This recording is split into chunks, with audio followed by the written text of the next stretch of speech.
Zaira pa ako last year, more than a year ago, I interviewed you first time in Manila.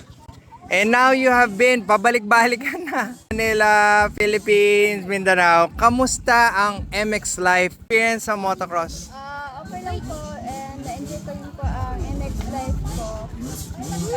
You know, last year you weren't Honda, but they saw you kung paano ka mag-ride and you became an official factory rider ng Honda.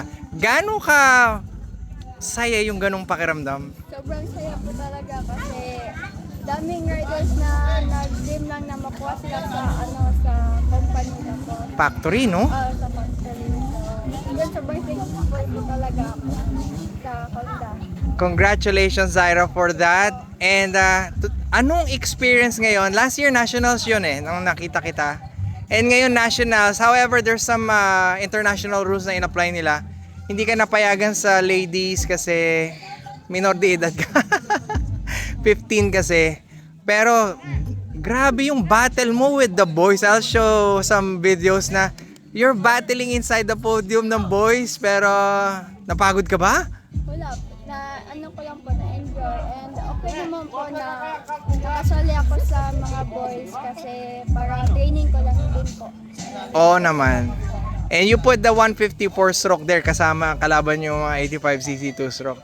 So Zaira, do you want to thank anybody? Gusto mo pasalamatan?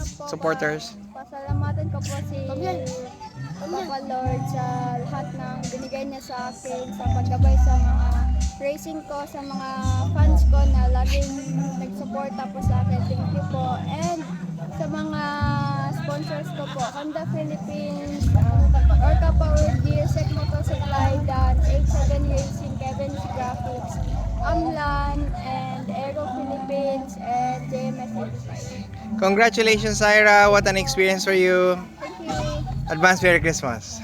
Merry Christmas.